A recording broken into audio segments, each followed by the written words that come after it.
تو اس دوران امیر ہونے کے جو فیوریٹ میتھڈز تھے ان میں ایک بینکوں کے غیر ادا شدہ قرضے تھے کہ آپ قرضے ہی نہ دیں، اور اس کے بعد دوسری جو چیز تھی وہ ٹیکس چوری تھی، ٹیکس بچانے کا عمل تھا۔ نواز شریف کے اقتدار سے جانے کے بعد ان کی جگہ اقتدار پر قبضہ کرنے والی حکومت نے،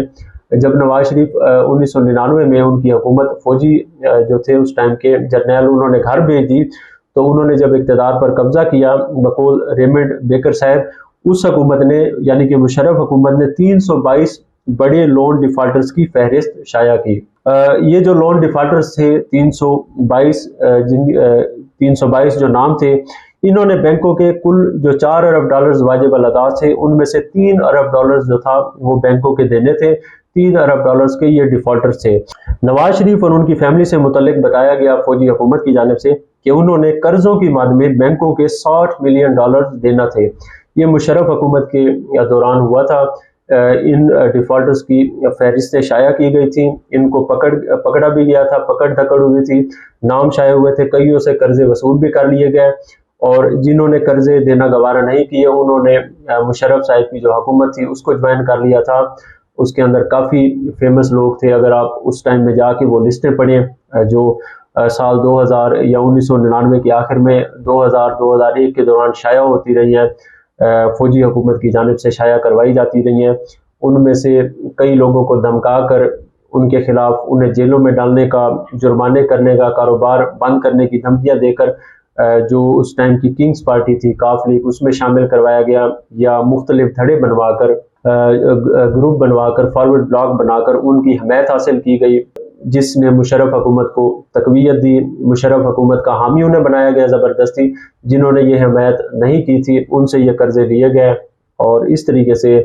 یہ ساری چیزیں کسی اور ویڈیو کے اندر اس کی تفصیلات آپ کے سامنے رکھیں گے۔ بہرحال ریمنڈ بیکر صاحب یہ لکھتے ہیں کہ یہ جو لسٹ تھی اس کے مطابق شریف خاندان جو تھے انہوں نے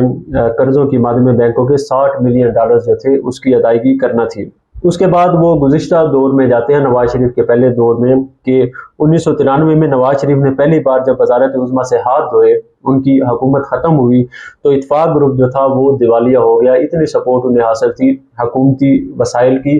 حکومتی اختیارات کی۔ جیسے ہی حکومت ختم ہوئی تو یہ گروپ جو تھا یہ ڈیفالٹ کر گیا۔ اس وقت اتفاق گروپ کے صرف 3 یونٹس جو تھے وہ آپریشنل تھے۔ آپ کو بتایا کہ کس طریقے سے یہ وسیع پیمانے پر فیکٹریوں، ملوں کی شکل اختیار کر گیا تھا، تو اس کے جو تھے 1993 میں صرف 3 یونٹس جو تھے وہ آپریشنل تھے، اور گروپ کی جو باقی کمپنیاں تھیں ان کا لون ڈیفالٹ جو تھا اس ٹائم 6.25 ارب روپے تھا، اور اس ٹائم ڈالرز کے اندر جو یہ رقم بنتی تھی وہ 10 ملین ڈالر سے زائد رقم بنتی تھی۔ اب اگر ابھی آپ نے اس رقم کے حجم کا اندازہ لگانا ہے تو 10 ملین ڈالر جو ہیں ان کو کنورٹ کر کے دیکھ لیں روپے کے اندر، تو ابھی آپ کو پتہ چل جائے گا کہ یہ رقم جو تھی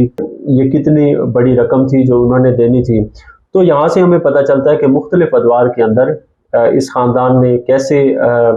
اپنے جو سرکاری وسائل تھے، اختیارات تھے، دھمکانے کا عمل تھا، جس سے متعلق بشیر ریاض صاحب نے